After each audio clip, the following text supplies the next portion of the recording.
আমার খাদিজাতুল কুবরা রাদিয়াল্লাহু তাআলা আনহা নিজ দিকে আপনার তাকায়া দেখছে জানো আমার নবীজি পাহাড়ের উপরে ইয়া হাবলি উম্মতি উম্মতি বলে কাঁদে। আমার নবীজির দিকে তাকায়া আমার খাদিজা যেন পাহাড়ের উপরে ওঠার চেষ্টা করে, কিন্তু যে পাহাড়ের সিঁড়ি নাই, যে পাহাড়ে ওঠার কোনো রাস্তা নাই, ওই পাহাড়ে যেন আমার খাদিজা যেন উঠতে পারে না। এবার চিন্তা করে আল্লাহ ওই পাহাড়ে আমি কেমন করে উঠবো, আমার নবীর কাছে কেমন করে আমি পৌঁছাবো। খাদিজা যেন চেষ্টা করেও পারে না। এবার চিন্তা করে আল্লাহ গো আমি একটু হামাগুড়ি দিয়ে উঠবো, যে হামাগুড়ি দিয়ে উঠলে আমি নবীর কাছে পৌঁছে যাব। ও আল্লাহ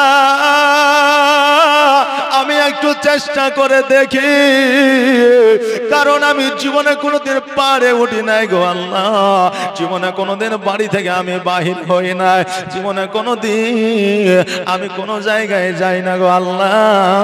আজকে আমার নবীর মোহাম্মতে, আজকে আমার নবীর টানে আজকে এই পাহাড়ে এসে উপস্থিত হয়েছে।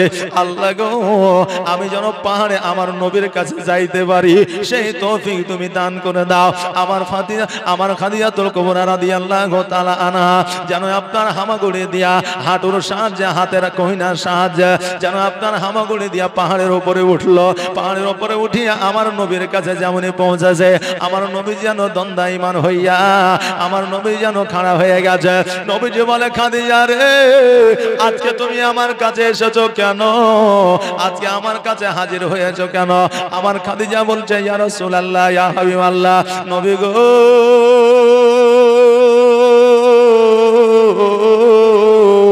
আমি খাদিজা জীবনে কোনোদিন বাড়ি থেকে বাইরে হই না, আমি জীবনে কোনোদিন খালি পায়ে বাইরে হই না, আমি খাদিজা জীবনে কোনোদিন পাহাড়ে উঠি না। ওগো নবীজি আমি একটা নয় দুইটা নয় আমি তিনটা স্বামীকে হারিয়েছি। আজকে আমার বিবাহের রাত্রিতে আজকে আপনি আমার বিছানা থেকে আপনি চলে এসেছেন, আমি আপনাকে না দেখিয়া ওই বিছানায় আমি খাদিজা কেমন করে ঘুমাইতে পারি? ওগো নবীজি আমার ঘুম আসে না, এই জন্য আমি আমার প্রাসাদ খুঁজলাম, আপনাকে খুঁজে পাইলাম না। এবার আমি খোঁজার জন্য বাহিরে চলে আসলাম। এবার খুঁজতে খুঁজতে জানো আমি আপনাকে এই পাহাড়ের উপরে দেখতে পাচ্ছি। আমার নবীজি বললেন খাদিজা শোনো রে, আজকে থেকে তুমি আমাকে খোঁজার জন্য বাইরে আসবে না, আজকে খোঁজার জন্য তুমি কোনো জায়গা যাবে না, এই জন্য খোঁজার জন্য কোনো জায়গা যাবে না, কারণ আমি নবীজি ইসলামের প্রচার ও প্রসার করার জন্য আমি বের হইব, কখন কোথায় থাকবো কেউ জানে না, অতএব আমাকে খোঁজার জন্য আর কোনোদিন বাহিরে হবে না। আমার খাদিজাতুল কুবরা রাদিয়াল্লাহু তাআলা আনহা বললেন ঠিক আছে ইয়া রাসূলুল্লাহ ইয়া হাবিবাল্লাহ, আপনাকে খোঁজার জন্য আর বাইরে হব না।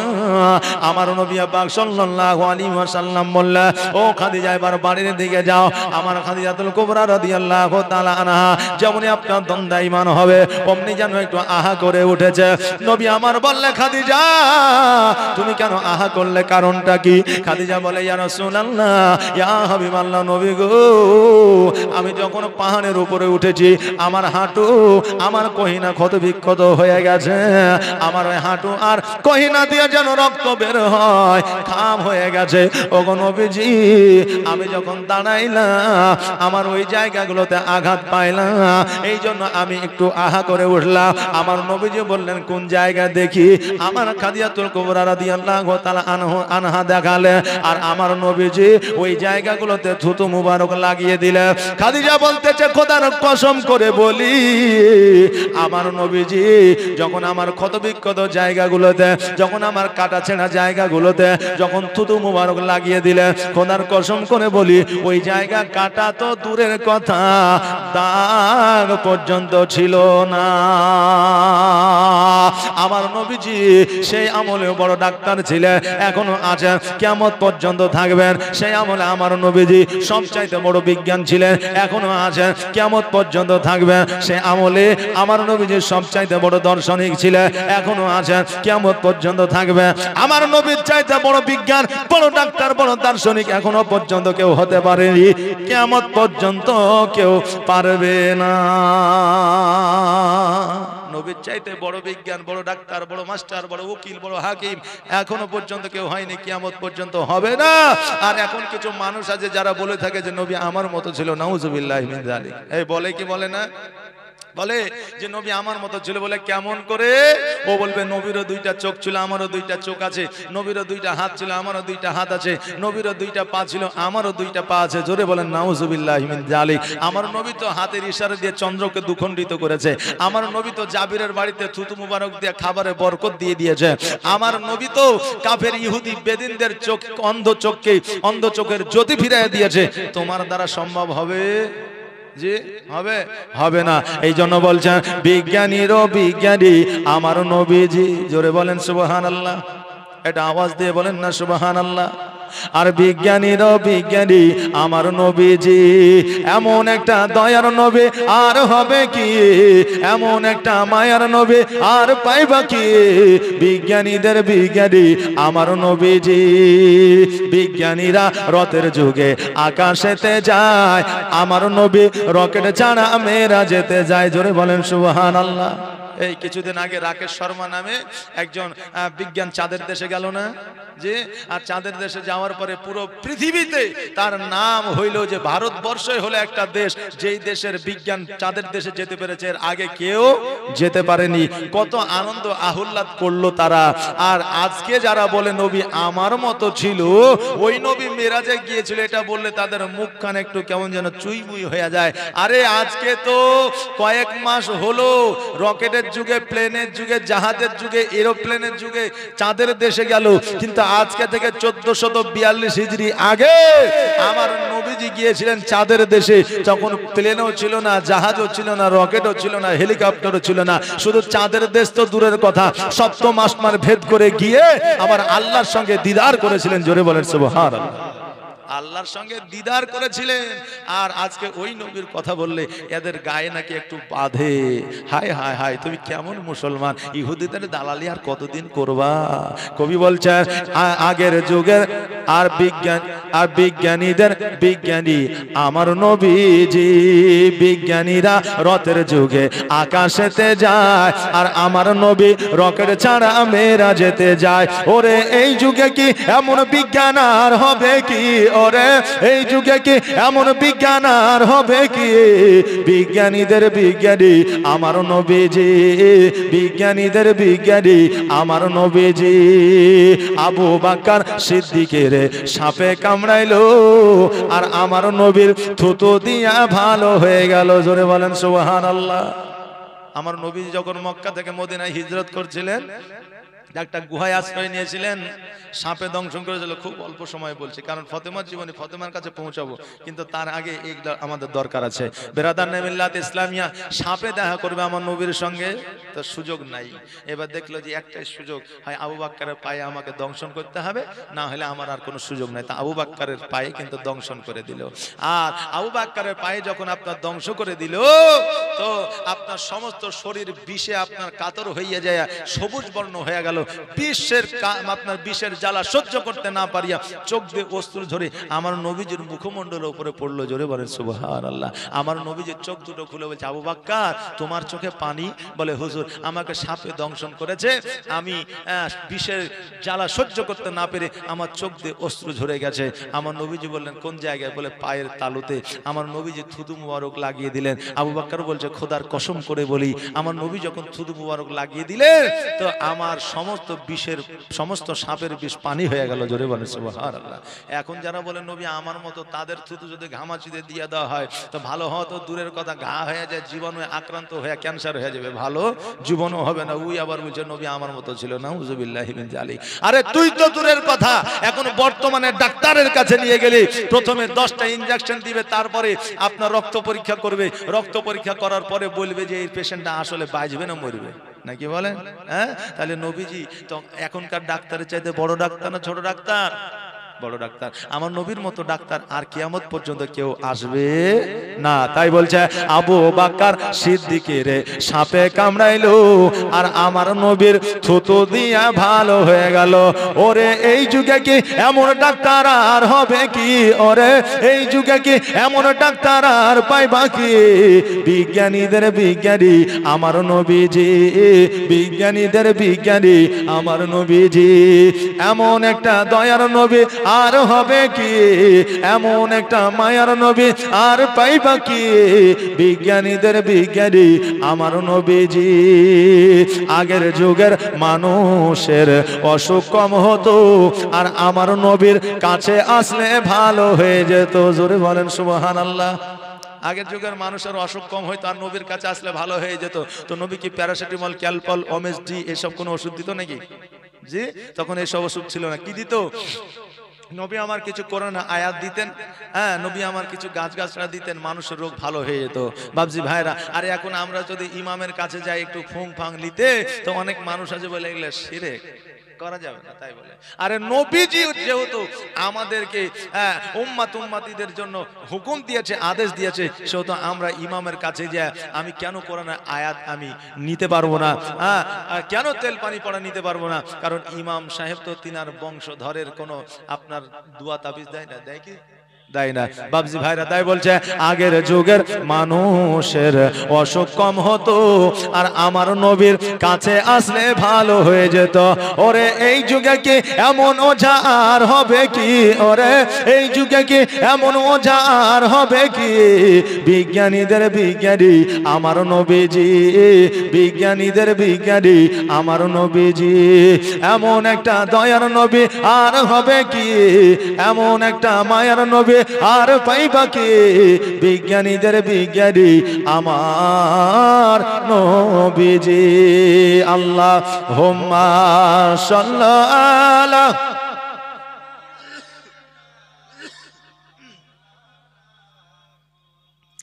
ওয়ালা আলি সাইয়্যিদিনা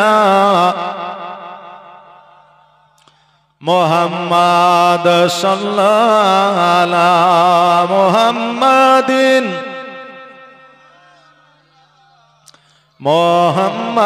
মোহাম্মদ হরদম জবান সে নিকালো পাক নামে মোহাম্মদ হরদম জবান শফিয়ানা মুহাম্মদ। আমার নবীজি যখন থুতু মুবারক লাগাইয়া দিলে, আমার খাদিজা বলছেন খোদার কসম করে বলি, আমার নবী যখন থুতু মুবারক লাগাইয়া দিলেন আমার ওই জায়গায় দাগ পর্যন্ত ছিল না। আমার নবীজির কথা শুনিয়া আমার খাদিজা বাড়ির দিকে আসলে, আমার নবীজি সকালবেলায় যখন খাদিজার বাড়ির দিকে আসে গো, মক্কা নগরের মানুষরা বলে দেখ রে দেখ, আজকে আব্দুল্লাহর বেটা মা আমিনার বেটা, আজকে মুহাম্মদ রাসূলুল্লাহ সাল্লাল্লাহু তাআলা আলাইহি ওয়াসাল্লাম এমন একজনকে বিবাহ করেছে যার টাকার অভাব নাই, পয়সার অভাব নাই, যার সম্পত্তির অভাব নাই, ছাগলের অভাব নাই, যার উটের অভাব নাই, যার বাড়ির অভাব নাই। আজকে ওই মহিলাকে বিবাহ করেছে, আজকে ওই মহিলাকে বিবাহ করে আজকে সমস্ত সম্পদের মালিকানা নবীজি যেন নিয়েছে। আমার নবী যখন এই সমস্ত কথা শুনলেন গো, আমার নবীর দুই চোখ দিয়ে অশ্রু ঝরে যায়। আমার নবীজি বলে আল্লাহ, আজকে যদি আমার মা বেঁচে থাকতো, আজকে যদি আমার আব্বা বেঁচে থাকতো, আজকে যদি আমার দাদা বেঁচে থাকতো, আজকে মক্কা নগরে মানুষের ক্ষমতা হইতো না, আজকে আমাকে এই রকম করে কথা বলবে। ওগো আল্লাহ, আজকে আমি খাদিজা সমস্ত সম্পদগুলো গরিব মিসকিনদের মধ্যে বিলি বন্টন করে দিব। আমার নবীজি সমস্ত কথাগুলো শুনিয়া খাদিজাতুল কুবরা রাদিয়াল্লাহু তাআলা আনহার বাড়িতে আসলে, আসার পরে একটা ঘরে আমার নবীজি যেন অঝর নয়নে কান্না করে, আল্লাহ এই মানুষের কথা আমার কলিজায় বড় আঘাত লাগে। খাদিজা যখন দেখলো আমার নবীজি কান্দে গো, আমার নবীজির কাছে আসিয়া বলে, ইয়া রাসূলুল্লাহ, ইয়া হাবিবাল্লাহ, নবী গো আপনি কেন কাঁদেন? আপনার চোখে কেন পানি? নবী গো আপনি দয়া করে কান্নাটা বন্ধ করে, আপনার কান্না দেখলে আমি খাদিজা যেন সহ্য করতে পারি না। আমার নবীজি বলে, খাদিজা আমি কাঁদি এই জন্য রে যে আমাকে আজকে মক্কা নগরে মানুষ না এই রকম কথা বলে। ও খাদিজা তুমি কি পারবা না তোমার এই সমস্ত সম্পদগুলো বিলি বন্টন করে দিতে, সমস্ত সম্পদগুলো দান করে দিতে? খাদিজা বললেন, ইয়া রাসূলুল্লাহ, ইয়া হাবিবাল্লাহ, আমার এই সম্পদ তো দূরের কথা, আজকে আপনি চাইলে আমার চামড়া পর্যন্ত আপনার পদতলে বিছায়া দিতে পারি। জোরে বলেন সুবহানাল্লাহ। স্বামী স্ত্রীর মহব্বত কত দেখে, এই স্বামী স্ত্রীর মধ্যে মহব্বত থাকা হলো আমার নবীজির সুন্নাত। আজকে স্ত্রী যদি একটু মিচকি হাসি দেয়, স্বামী যদি একটু মিচকি হাসি দেয়, আমার দয়ার নবী মায়ার নবী সাল্লাল্লাহু তাআলা আলাইহি ওয়াসাল্লাম বলে ওই স্বামী স্ত্রীকে আল্লাহ পাক রব্বুল আলামিন একটা মকবুল হজের সব দান করে দেয়।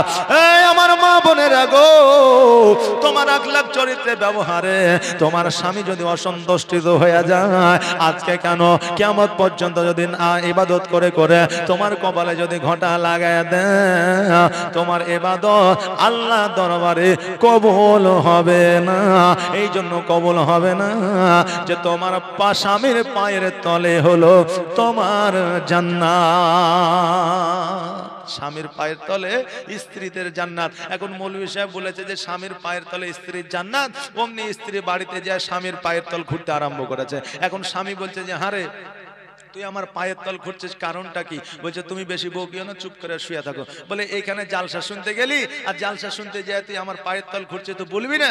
বলছে না বলবো না, তুমি চুপ করে শুয়ে থাকো। ই দেখছে তাই তো এখন মুখ্যমন্ত্রী যখন ওদের, তা আমি বেশি কথা বলে লাভ হবে না, কারণ স্বাস্থ্য সাথীর কার্ডেও মালিক ও, লক্ষ্মী ভান্ডারেও মালিক ও, রেশন কার্ডের মালিকও ও, অতএব আমি আর মালিকানা রাখবো না, আমার মালিকানাও তোকে দিয়ে দিলাম। এই জন্যে আর স্বামী কিছু না বলে চুপ করে শুয়ে আছে। এখন বিবি এক মাজা পর্যন্ত খুঁড়েছে, খুঁড়ার পরে আইলে গেছে, চুপ করে বসে আছে। এখন বলছে বিবি বল না কিসের জন্য খুঁড়ছিস, কারণটা কি, আমাকে তো বলবি? বলছে আর বলিও না, মৌলভী সাহেব বলেছে যে স্বামীর পায়ের তলে জান্নাত, তাই আমি খুঁড়ছি, যতক্ষণ জান্নাত না দেখবো ততক্ষণ পর্যন্ত আমি আরাম করব না। এখন স্বামী বলছে খেপি কোথাকার, খুঁড়িয়া জান্নাত পাবি, আমার পাখানা একটু টিপ তো জান্নাত পাবি। ও বলছে ওইরকম জান্নাতের দরকার নাই, মানে ও পা টিপে জান্নাত লিবে না, কষ্ট করে লিবে তবু শিকার।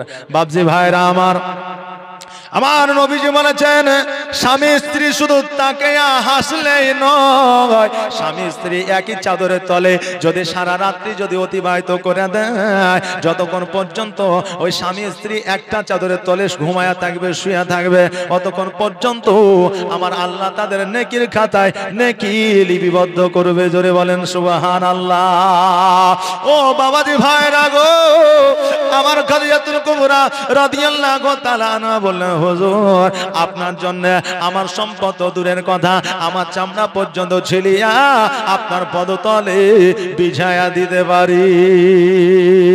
আমার নবীজি বললেন, খাদিজা রে, আজকে তুমি এতিম মিসকিনদের মধ্যে এই যে তোমার সম্পদগুলো বিলি বন্টন করে দাও, কারণ হইল এতিমের যে জ্বালা, এতিমের যে যন্ত্রণা, এতিমের যে কষ্ট, এটা আমি নবী ছাড়া কেউ জানে না। ও খাদিজা, একটা রাস্তার মধ্যে যদি এতিম দেখা যায় রে, ওই এতিমকে টাকা দিয়ে পয়সা দিয়ে সহযোগিতা না করে, যদি না করতে পারো, ওই এতিমের মাথায় একবার হাত বুলাইয়া দাও, আল্লাহ তোমাকে একটা মাকবুল হজের সব দান করে দিবে।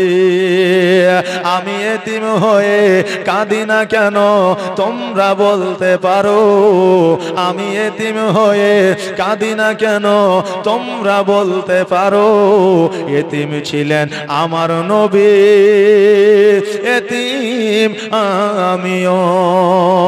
আমি এতিম হয়ে কাঁদি না কেন তোমরা বলতে পারো? আমি এতিম হয়ে কাঁদি না কেন তোমরা বলতে পারো? এতিম ছিলেন আমার নবী, এতিম আমিও। এতিম ছিলেন আমার নবী, এতিম আমিও। নেই বাবা মা আমার, নেই যে বাড়ি ঘর, নেই বাবা মা আমার, নেই যে বাড়ি ঘর। আমার মতো কপাল পোড়া নেই তো ভবে আর, তবু মনে নিয়ে সান্ত্বনা কাটাই দিন রাত, তবু মনে নিয়ে সান্ত্বনা কাটাই দিন রাত। এতিম ছিলেন আমার নবী হযরত মুহাম্মদ, এতিম ছিলেন আমার নবী হযরত মুহাম্মদ। আমি এতিম হয়ে কাঁদি না কেন তোমরা বলতে পারো?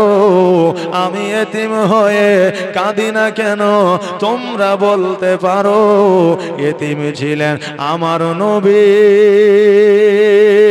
এতিম আমিও। আল্লাহুম্মা সাল্লি মাওলানা মুহাম্মদ ওয়ালা আলে মাওলানা মুহাম্মদ সাল্লাল্লাহু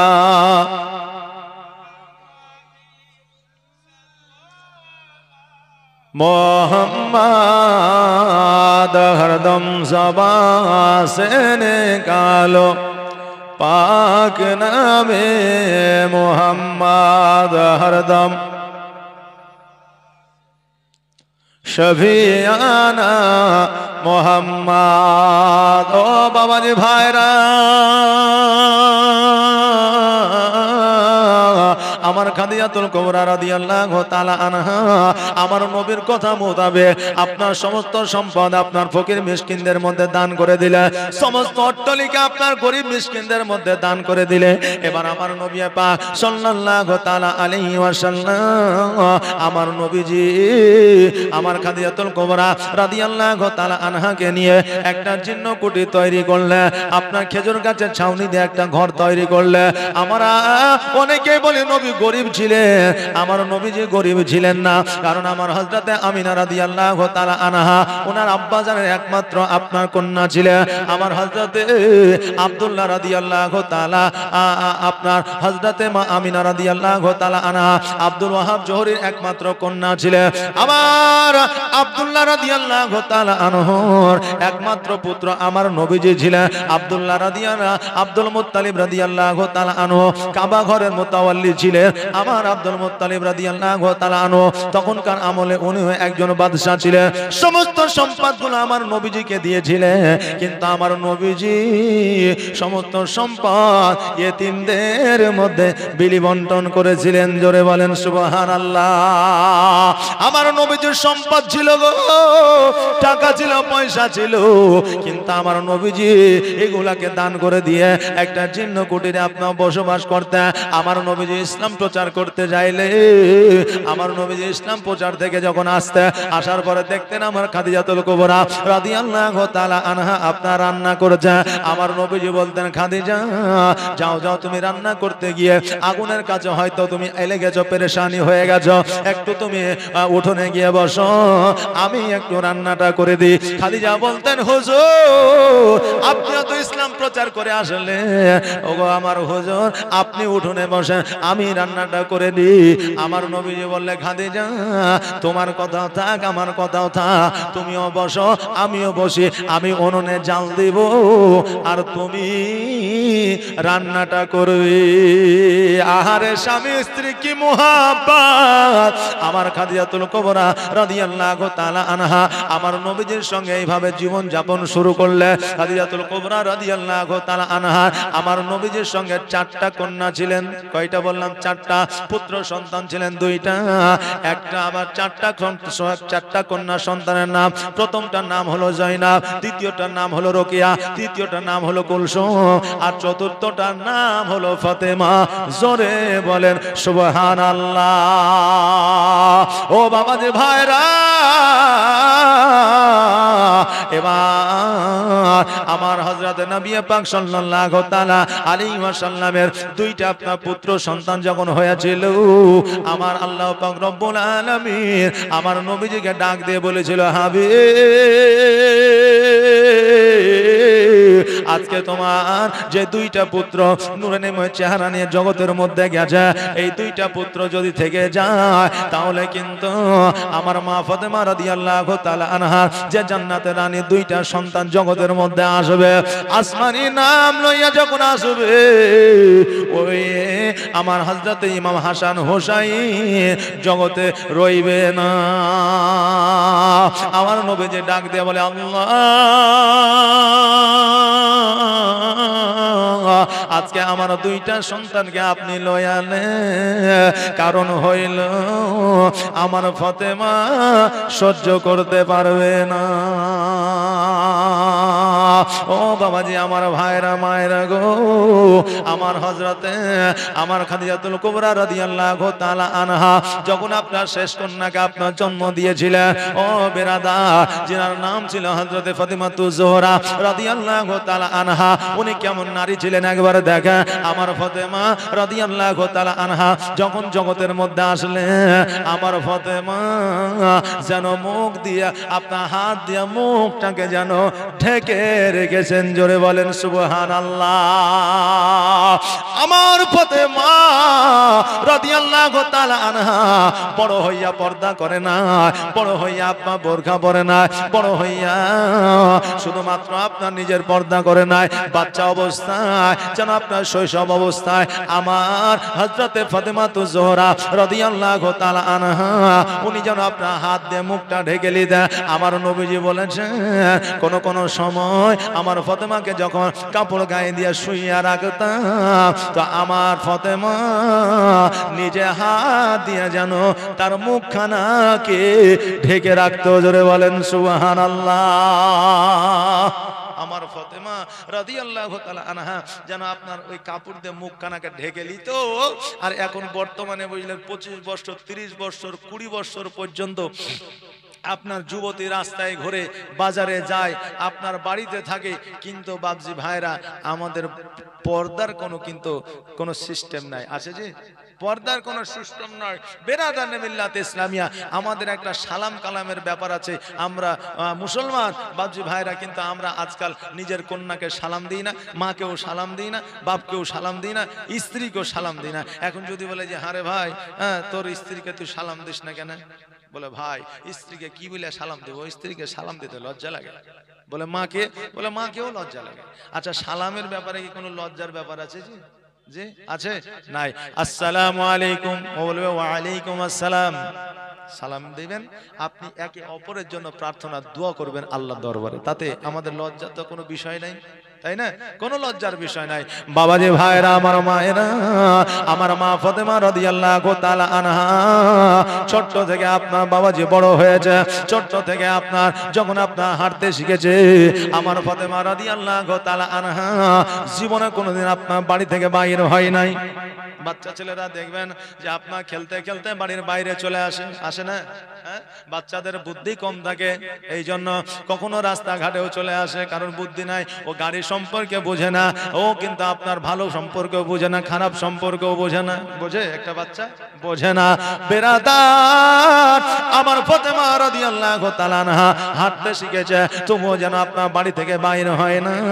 একটা মানুষ যদি আপনার হযরত নবী পাক সাল্লাল্লাহু তাআলা আলাইহি ওয়াসাল্লামের বাড়িতে আসতে, তা আমার ফাতেমা রাদিয়াল্লাহু তাআলা আনহা সঙ্গে সঙ্গে যেন ঘরের মধ্যে প্রবেশ করতেন, সঙ্গে সঙ্গে আপনার ঘরের মধ্যে প্রবেশ করে যেতে। আমার ফাতেমা রাদিয়াল্লাহু তাআলা আনহা আল্লাহর জিকির আজকার আপনার ছোট থেকে করতেন, আল্লাহ আল্লাহ আল্লাহ আল্লাহ। শুধু আমার ফাতেমা নয়, আমার ফাতেমা রাদিয়াল্লাহু তাআলা আনহার যতগুলো চুল মুবারক ছিল ওই চুল মুবারক গুলোতেও আমার আল্লাহর জিকির করতেন। জোরে বলেন সুবহানাল্লাহ। আমার ফাতেমার চুল মুবারক পর্যন্ত আমার আল্লাহর জিকির করতে। এখন বর্তমানে আমাদের মায়েরা চুল ছেড়ে রাস্তা দিয়ে ঘুরে, চুল ছেড়ে দিয়ে রাস্তা দিয়ে ঘুরে। মারে আজকে তোমার চুলের কি বরকত তুমি তো জানো না, আজকে চুলের কি ক্ষমতা তুমি তো জানো না। আজকে যদি তুমি পর্দার মধ্যে থাকো, আজকে যদি চুলগুলো ঢেকে রাখো, তোমার চুলের মধ্যে আল্লাহর জিকির আসবে। তুমি যদি সেটাও না মানো, তুমি যখন ইন্তেকাল করবে তোমার জন্য 5টা কাফন থাকবে, তার মধ্যে তোমার চুলগুলো তোমার বুকের উপরে আপনার রেখে দেওয়া হবে।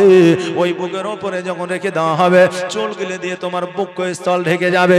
আর ওই চুল যদি কাটো আর ওই চুল যদি ছেড়ে দিয়ে ঘোরো, তোমার ওই চুলে তোমার পর্দা করবে না। মরতে একদিন হবে রে, মরণকে ভয় করো, কারণ মরণকে যদি ভয় থাকে আমাদের দ্বারা কাবিরা গুনাহ হইতে পারে না। আমার রাসূল পাক সাল্লাল্লাহু তাআলা আলাইহি ওয়াসাল্লাম বলেছেন, হে আমার উম্মত উম্মতিরা, তোমরা প্রতিদিন প্রতিনিয়ত তোমরা মওতকে 70 বার করে স্মরণ করো। আমার আল্লাহ তোমাদের কিয়ামতের দিন শহীদের দরওয়াজা দান করবে। জোরে বলেন সুবহানাল্লাহ। এখন মরতেই হবে, মরবই তো, মরে যাব তো, এইরকম চিন্তা করলে হবে যে? হ্যাঁ, এইরকম ভাবে যদি স্মরণ করি হবে? মরবই তো, মরে যায়। এখন কোন মানুষটা জানে না যে মরতে হবে না? সবাই জানে যে মরতে হবে, মরবো। এই মরার কথা জানার পরও ইবাদত করে না, কারণ মরণকে ভয় নাই, আল্লাহকে ভয় নাই। বেরাদার, মরতে আমাদের হবে কিন্তু মরণকে আমাদের ভয় করতে হবে। এই জন্য আমার আল্লাহ পাক রব্বুল আলামিন রাসূল সাল্লাল্লাহু তাআলা আলাইহি ওয়াসাল্লাম বলেছেন, কবরস্থানটা বানাও তোমার বাড়ির পাশে, ঈদগাহটা বানাও তোমার একটু ফাঁকা ময়দানে। কারণ ঈদগাহর ময়দানে তুমি যখন যাবে এক হাত কলমে 10টা করে নেকি পাবে, তুমি নেকির অধিকারী বেশি হবে। আর যখন বাড়ি থেকে বাহির হবে তোমার বাড়ির পাশে কবরস্থান থাকবে, ওই কবরটা দেখে তোমার বড় ভয় হবে, কবরকে স্মরণ আসবে, তোমার বাপের কথা মনে পড়বে, তোমার মায়ের কথা মনে পড়বে, তোমার ভাতিজার কথা মনে পড়বে, তোমার সন্তানের কথা মনে পড়বে, তোমার দাদুর কথা মনে পড়বে। আর যখন মনে পড়বে তোমার মরণকে ভয় হবে, আর তখন তোমার মরণকে স্মরণ হবে।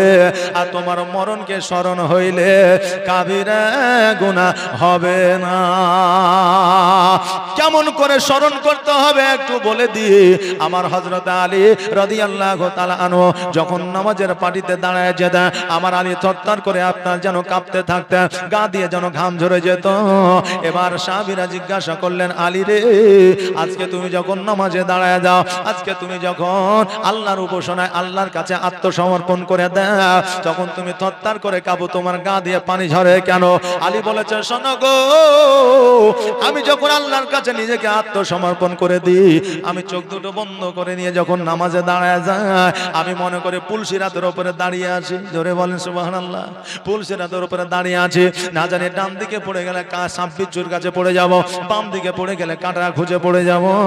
এই জন্য আমি থরথর করে কাঁপি, আর আমার ভয়ে শরীর থেকে ঘাম বেরিয়ে যায়। ভয় করলে এইরকম ভয় করতে হবে মওতকে, তবেই কিয়ামতের দিন আমার আল্লাহ তোমাকে শহীদের দরওয়াজা দান করবে। আর যদি মনে মনে বলো মরতেই হবে, মরবই তো, মরে যাবেই তো, এই রকম করলে কিন্তু ওই শহীদের দরজা পাওয়া যাবে না। এমন জীবন করিও গঠন, মরণে হাসিবে তুমি, কাঁদিবে ভুবন। এই জন্য বলছে মরতে হবে একদিনে, তোমায় ভুলে যেও না, হবে মাটির বিছানা গো তোমার আসল ঠিকানা। এ বাড়ি গাড়ি টাকা কড়ি কিছুই রবে না, হবে মাটির বিছানা গো তোমার আসল ঠিকানা।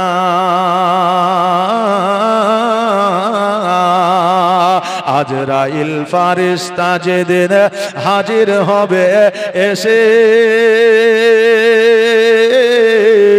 আর ছল চাতুরি যতই করো জানবে রবে শেষে আজরাইল ফারিস্তা যেদিন হাজির হবে এসে আর ছল চাতুরি যতই করো জানবে রবে শেষে আর চলবে না সেই দিন তোমার চলবে না সেই দিন তোমার কোনো বাহানা গো তুমি ভুলে যেও না হবে মাটির বিছানা গো তোমার আসল ঠিকানা এ বাড়ি গাড়ি টাকা করি কিছুই রবে না হবে মাটির বিছানা গো তোমার আসল ঠিকানা খালি হাতে এসেছো তুমি যাবে খালি হাতে আর শুধু একটা সাদা কাফন যাবে তোমার সাথে খালি হাতে এসেছো তুমি যাবে খালি হাতে আর শুধু একটা সাদা কাফন যাবে তোমার সাথে আর আমল ছাড়া তোমার সাথে আমল ছাড়া তোমার সাথে কিছুই যাবে না গো তুমি ভুলে যেও না হবে মাটির বিছানা গো তোমার আসল ঠিকানা এ বাড়ি গাড়ি টাকা করি কিছুই রবে না হবে মাটির বিছানা গো তোমার আসল ঠিকানা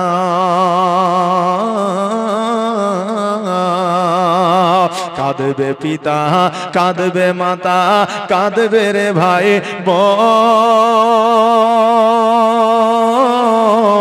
আর এসে পাশে বসে কাঁদবে আত্মীয় স্বজন কাঁদবে পিতা কাঁদবে মাতা কাঁদবে রে ভাই আর এসে পাশে বসে কাঁদবে আত্মীয় স্বজন আর করবে দোয়া খোদার কাছে করবে দোয়া খোদার কাছে মুমিন মুমিনা গো তুমি ভুলে যেও না হবে মাটির বিছানা গো তোমার আসল ঠিকানা এ বাড়ি গাড়ি টাকা করি কিছুই রবে না হবে মাটির বিছানা গো তোমার আসল ঠিকানা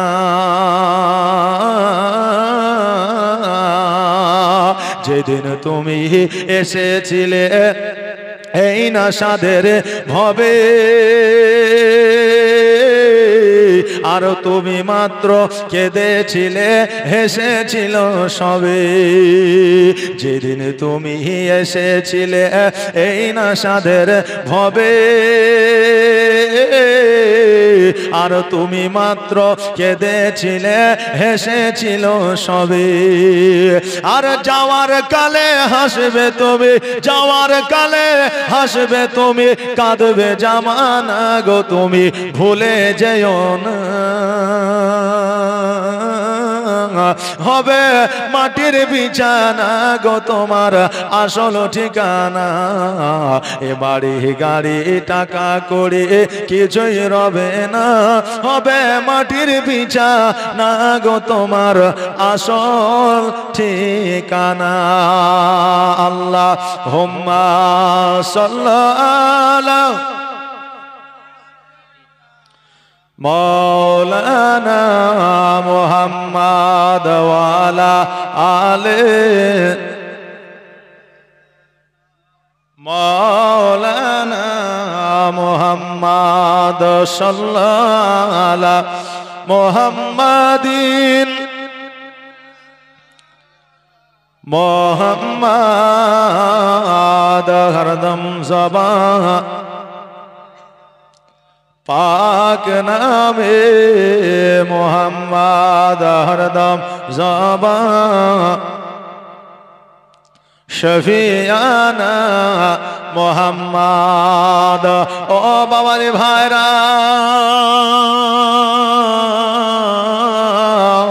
আমার ফাতেমা রাদিয়াল্লাহু তাআলা আনহা জান্নাতের রানী, এটা আমরা পরে জানি না। আমার নবীজি শৈশবকালে ঘোষণা করে দিয়েছিল, এরে আমার উম্মতিরা শোনে না, আমার ফাতেমা যেই চরিত্রে বড় হবে, আমার ফাতেমা যেই গঠনে বড় হবে, আমার ফাতেমাকে আমার আল্লাহ জান্নাতের রানী বানাইবে। এখন শুধু নয়, হযরতে হাওয়া আলাইহিস সালামকে যখন তৈরি করলেন আমার আল্লাহ, তখন হাওয়া আলাইহিস সালাম নিজেকে গর্ববোধ মনে করলে, আমার চাইতে সুন্দরী মহিলা আর কেউ জগতে নাই, আমার চাইতে সুন্দরী রমণী আর কেউ জগতে নাই, আমার চাইতে বুদ্ধিমতী মহিলা আর কেউ জগতে নাই, আমার মতো জান্নাতি নারী আর কেউ হবে না। আল্লাহর ফেরেশতা জিবরাইল আলাইহিস সালাম বলে, এ হাওয়া, তুমি যে গর্ব করো, তুমি যে গর্ববোধ করো, এই গর্ববোধ করা তোমার জন্য ও ঠিক নয়। কারণ হইল আমার আল্লাহ তোমার চাইতে রূপবতী গুণবতী, তোমার চাইতে জান্নাতের রানী একজনকে পাঠাইবে। হাওয়া আলাইহিস সালাম বলে, ও জিবরাইল আলাইহিস সালাম, শোনো গো, আমার চাইতে রূপবতী গুণবতী, আমার চাইতে জান্নাতে, আমি তো জান্নাতি, জান্নাতের রানী আছে জগতের মধ্যে যাবে, তাকে কি আমি দেখতে পাবো? বলে অবশ্যই দেখতে পাবে। বলে কেমন করে দেখবো? বলে আমার সঙ্গে আসো। আমার হযরতে জিবরাইল আলাইহিস সালাম হাওয়া আলাইহিস সালামকে নিয়ে গেলেন সঙ্গে করে। হযরতে ইমাম হাসান হোসাইনের একটা রুম আছে, ওই রুমের মধ্যে নূরানিময় চেহারা নিয়ে দুইজন বালক যেন আপনার ঘুমায় আছে, ওইখানে নিয়ে গেল। নিয়ে যাওয়ার পরে বলে, এই যে যুবক দুটাকে তুমি দেখতে পাও, এই যুবক দুটা হইল যে জান্নাতের রানী, যে জান্নাতের সর্দারিনী, যার নাম হলো ফাতিমাতুজ জোহরা রাদিয়াল্লাহু তাআলা আনহা। ওর দুই সন্তান ইমাম হাসান ও হোসাইন। জোরে বলেন সুবহানাল্লাহ। বলে আমি এর আগে দেখলাম, তবে আর আমি যে জান্নাতের রানী, ওই জান্নাতের রানীকে দেখতে যাই। এবার হযরত জিবরাইল আলাইহিস সালাম বললে, ও হাওয়া, শোনো রে, আজকে যে আকাশের মধ্যে টিপ টিপ করে একটা নূর, একটা জ্যোতি তুমি দেখতে পাও, ওই নূর, ওই জ্যোতি তোমার আগে তৈরি করা হয়েছিল আর এখনো পর্যন্ত আছে। আখেরে পয়গম্বর মুহাম্মদ রাসূলুল্লাহ সাল্লাল্লাহু তাআলা আলাইহি ওয়াসাল্লাম করে আমার আল্লাহ জগতের মধ্যে পাঠাবে, আর ওরে কন্যা হবে ফাতেমা। জোরে বলেন সুবহানাল্লাহ। ও হাওয়া, শোনো, এখনো পর্যন্ত তোমাকে আমার ফাতেমা রাদিয়াল্লাহু তাআলা আনহার চেহারা তোমাকে দেখায় না, এখনো পর্যন্ত ফাতেমার রূপ তোমাকে দেখায় নাই। এবার একটা ঘর আছে, ওই ঘরের মধ্যে যেন লক করা আছে, লক সিস্টেম, তালা সিস্টেম আছে। এবার হযরতে জিবরাইল আলাইহিস সালাম লকটা খুলে দিলেন। এবার খুলে দেওয়ার পরে বলে, তুমি ভিতরে যাইয়া দেখলে। এবার হযরতে হাওয়া আলাইহিস সালাম ভিতরে গেলেন। যাওয়ার পরে দেখছেন, দেখার পরে উনি বাইরে হয়ে আসা বলে, জিবরাইল, এই নারীটাকে, এই যেন আমার চাইতেও সুন্দর, এই যেন আমার চাইতেও নূরি তাজাল্লা এর চেহারায় যেন দেখা যায়। সারা ঘর তার চেহারায় উজালা হয়ে আছে। বলো বলো, এই মহিলাটাকে? আমার হযরতে জিবরাইল আলাইহিস সালাম বলে, শোনো গো, এই মহিলাটা আর কেউ নয়, এ হলো জান্নাতের রানী ফাতেমা। এতক্ষণ যে তুমি রূপের বড়াই করছিলা, এতক্ষণ যে তুমি গুণের বড়াই করছিলা, আজকে একে জগতের মধ্যে পাঠানো হবে, আর এই হবে জান্নাতের রানী ফাতেমা। জোরে বলেন সুবহানাল্লাহ। হাওয়া আলাইহিস সালামের আমল থেকে জানতে যে আমার ফাতেমা রাদিয়াল্লাহু তাআলা আনহা জান্নাতি।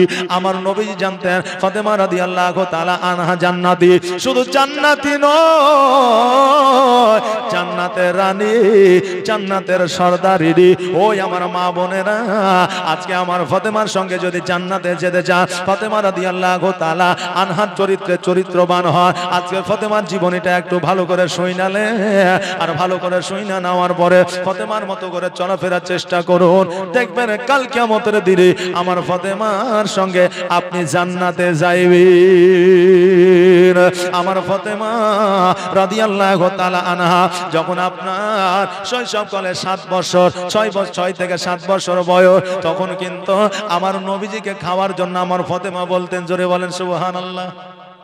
আর এখন যদি আমাদের বেটিরাকে বলে বাড়ি একটু পানি দে, তো বলে তুমি জেলে হোগা না জি। এখন যদি বলে যে মা একটু পানি দে তোরে, মা কত সুন্দর করে কত মিষ্টি করে বললে, বলে তুমি যাইলি এলো, আমি এখন মোবাইল দেখছি, গেম খেলছি, ফ্রি ফায়ার খেলছি। এখন মেয়ে ছিল ফ্রি ফায়ার খেলে জানেন। কালকে এক জায়গায় জালসায় গেছি বুঝলেন, হ্যাঁ সুবহানাল্লাহ মাশাআল্লাহ। তো গাড়ি নিয়ে পার হচ্ছি, তো এখান থেকে আপনার ওই গেট পর্যন্ত যত যুবক আছে সব যুবক লাইন দেয়া বসে রাস্তার ধারে মোবাইল নিয়ে লেছে, আর শুধু ধাই ধাই ঢাস ঢুস আওয়াজ করছে, বুঝতে পারলেন, সব গেম খেলছে। কি অবস্থা একবার দেখেন। এখন মোবাইল নিয়ে বসে গেলে ওকে যদি বলা হয় যে কাজ করো বেটা, অমুক জায়গাতে তোমার বাপ আছে, তো লাহারিটা দিয়ে এসো, খাবারটা দিয়ে এসো, ও বুঝলেন জীবনও যাবে না। আরে ও তো দূরের কথা, এখন 5 থেকে 6 বছরের যে ছেলে এগুলো আছে তারা এত কার্টুনের ভক্ত। এই দেখেন টম আর জেরি আর আপনার মোটু পাতলু, এইসব কার্টুন যে তারা দেখছে বুঝলেন, তো এর জন্য তারা খায়ও না পর্যন্ত, খাবার প্রতি কোনো চাহিদা নাই, কোনো ইন্টারেস্ট নাই। এখন মা ভাত মেখে নিয়ে রেডি করে নিয়ে বলছে বেটা খেয়েলে, ও মোবাইলে দেখছে, বেটা খেয়েলে মোবাইলে দেখছে। এখন যখন মা বলছে তোর কানের উপর মায়ের উপর চড়, তাড়াতাড়ি ভাতটা খেলে, তো মোবাইল ছাড়ছে না, মোবাইল দেখছে আর বলছে দাও খাবার।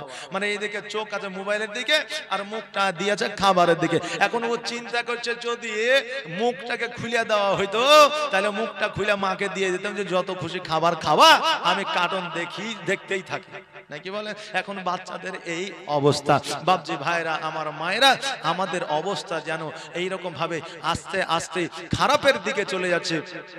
আমাদের সন্তানদেরকে এমন শিক্ষা দিব যে শিক্ষা মানুষ হইয়া আমাদের যাতে সেবা করে, আমাদের যাতে পানি চাইলে পানি দেয়, আমাদের যাতে খিদমত করে। আর না হলে আমরা এমন শিক্ষা দিচ্ছি বুঝলে, যে শিক্ষা লাভ করিয়া আজকে আমাদের ছেলেরা বাইরে চলে যাচ্ছে, বিদেশে চলে যাচ্ছে, স্ত্রীদের নিয়ে শহরে, বড় বড় শহরে বাড়ি করছে।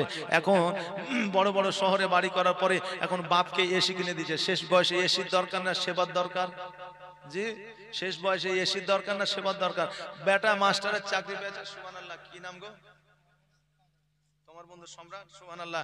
এই দেখেন নারে তাকবীর, নারে রিসালাত, মাসলাকে আলা হযরত। এই দেখেন সম্রাট আলী 2000 টাকা দান করেছে, যে আশায় যে নিয়তে দান করেছে, আল্লাহ যেন দানকে কবুল করে, সকলে বলেন আমিন সুম্মা আমিন। এই দেখেন আমাকে মৌলভী সাহেব বলে দিয়েছে হুজুর কালেকশন হবে না, দানও চাওয়া যাবে না, তবে দান চাহাবো না, কালেকশনও চাহাবো না। আপনারা যদি 10 টাকা 20 টাকা 100 টাকা করে দেন তো মানা করবো না, যেহেতু যেটা বাঁচবে উপরন্ত সেটা মসজিদেই থাকবে, এটা সবাই বলেছে। আর যেটা আপনার খরচপাতি হওয়ার সেটা হয়ে যাবে, উপরন্ত যদি বাঁচে মসজিদে থাকবে। তো এর জন্য যদি আপনারা কেউ যদি মনে করেন যে 10-20 টাকা করে দিব, তো দিতে পারেন, কোনো অসুবিধা নাই। যদি দেন আমার হাতে দিয়ে যাবেন, আর ওয়াজ আপনারা শুনতে থাকেন। একবার দরুদ পড়ে আল্লাহুম্মা সাল্লি আলা মাওলানা মুহাম্মাদ ওয়া আলা আলি মাওলানা মুহাম্মাদ সাল্লাল্লাহু আলা মুহাম্মাদিন মোহাম্মদ হরদম জবা শেনে কালো পাক নবী মোহাম্মদ হরদম জবা শফিয়ানা মোহাম্মদ। ও বাবা যে ভাইরা, আমার ফাতেমা রাদিয়াল্লাহু তাআলা আনহা 7 বছরের কন্যা, আমার নবীজিকে খাওয়াই দেয়, এমনকি আমার নবীজি ফাতেমাকে খাওয়াই দিতেন। আমার ফাতেমা রাদিয়াল্লাহু তাআলা আনহা আমার নবীজিকে মহব্বতের সহিত খাওয়াই দিতে। আজকে বর্তমানে বাবাজি ভাইরা, আমাদের সন্তানদের মধ্যে আপনার মিল মহব্বত থাকে না। বেরাদার, আমার নবীজি ইসলামের প্রচার ও প্রসার করতে গেলে কোথায়? তাইফের বুকে। আমার নবীজি চিন্তা করলেন, হায় রে আল্লাহ, আজকে যে তাইফে আমাকে আল আমিন বলে আখ্যায়িত করেছে, আজকে যে তাইফে আমাকে সত্যবাদী বলে আমাকে পদবি দিয়েছে, আজকে ওই দেশে যাব আমার ধর্ম প্রচার করতে, আজকে ওইখানে যাব আমার ইসলামের প্রচার প্রসার করতে। আবার নবীজি বাহির হয়ে গেলেন গো। এবার আমার নবীজিকে পাগল বলিয়া পাথরের আঘাত করলো, আর পাথরের আঘাত এত করলো যে আমার নবীজির পুরো শরীরটা যেন রক্তাক্ত হয়ে গেল। ওই সময় আমার খাদিজাতুল কুবরা রাদিয়াল্লাহু তাআলা আনহা আমার নবীজিকে নিয়ে এসে কত সেবা যত্ন করেছে। আমার ফাতেমা রাদিয়াল্লাহু তাআলা আনহা কত যেন বাপজি সেবা যত্ন করেছে। আর ওই সেবা যত্ন আমার নবী করেছে। শুধু এটাই নয়, আমার নবী যখন ইসলামের প্রচার প্রসার করতে যাইতে ওই উতবা সাইবা যখন আমার নবীজির মাথা মুবারকের উপরে যখন উটের ভুঁড়ি চাপায়া দিতে আমার ফাতেমা রাদিয়াল্লাহু তাআলা আনহা আমার নবীজিকে খোঁজার জন্য যাইতে, যখন নবীজি আসতে দেরি করতে তখন খুঁজতে যাইয়া আর যখন দেখতেন আমার নবীর মাথা মুবারকের উপরে উটের ভুঁড়ি চাপানো আছে, আমার ফাতেমা রাদিয়াল্লাহু তাআলা আনহা ওই উটের ভুঁড়িটাকে টেনে ছেঁচড়ে আপনার নামাইতে আমার ফাতেমা না পারলেও চেষ্টা করতে আমার ফাতেমার ওসিলায় আল্লাহ ভুঁড়িটাকে নামাইয়া দিতেন। জোরে বলেন সুবহানাল্লাহ। আমার নবীজির সঙ্গে সঙ্গে আমার ফাতেমা রাদিয়াল্লাহু তাআলা আনহাকে যেন আপনার বুকের মধ্যে জড়ায় ধরতে, আর বুকের মধ্যে জড়ায় ধরে নিয়া আমার নবীজি ফাতেমার জন্য দোয়া করতে। আমার আল্লাহ পাক রব্বুল আলামিন আমার নবীর দোয়া তো কবুল করবেই করবে, তার সাথে সাথে জগতের পিতা মাতা যদি সন্তানের জন্য দোয়া করে আমার আল্লাহ কবুল করে নিবে। কারণ আমার রাসূল বলেছেন, হে আমার উম্মতিরা, তোমাদের পিতা মাতা যদি তোমাদের জন্য দোয়া করে আল্লাহ তোমার পিতা মাতার দোয়াকে কারেন্টের মতো কবুল করে না। অতএব আমার যুবক যুবতী ভাইরা বোনেরা গো, তোমার পিতা মাতাকে কষ্ট দিও না। কারণ তোমার পিতা মাতাকে যদি কষ্ট দেয় তোমার পিতা মাতা বেজার হয়ে যাবে, আর তোমার পিতা মাতা যদি বেজার হয়ে যায় আর একবার যদি আল্লাহর দরবারে দোয়া করে দেয় তোমার জীবনটা বরবাদ হয়ে যাবে। সারা জীবন ইবাদত করবা গো, হজ করবা, কিন্তু পিতা মাতা যদি তোমার প্রতি অখুশি হয়ে যায় তোমার হজ আর তোমার নামাজ আল্লাহ দরবারে কবুল হবে না। এই জন্য বলছেন মায়ের দিলেতে ব্যথা কখনো দিও না, কখনো দিও না, মায়ের দিলেতে ব্যথা কখনো দিও না, কখনো দিও না। আর মায়ের দোয়ায় পাওয়া যায় গো, আর মায়ের দোয়ায় পাওয়া যায় গো জান্নাতের ঠিকানা। মায়ের দিলেতে ব্যথা কখনো দিও না, কখনো দিও না, মায়ের দিলেতে ব্যথা কখনো দিও না, কখনো দিও না। দেখো দুঃখে দুঃখে নীরবে আর ছেলের খুশির তরে মা মরতে রাজি হবে। জোরে বলেন সুবহানাল্লাহ। দেখো দুঃখে দুঃখী নীরবে আর ছেলের খুশির তরে মা মরতে রাজি হবে। আর জীবন দিলেও শোধ হবে না, আর জীবন দিলেও শোধ হবে না মায়ের দুধের দেনা। মায়ের দিলেতে ব্যথা কখনো দিও না, কখনো দিও না। আল্লাহুম্মা সাল্লাল্লাহু মৌলানা মুহাম্মদ ওয়ালা আলে মৌলানা মুহাম্মদ সাল্লাল্লাহু মুহাম্মাদিন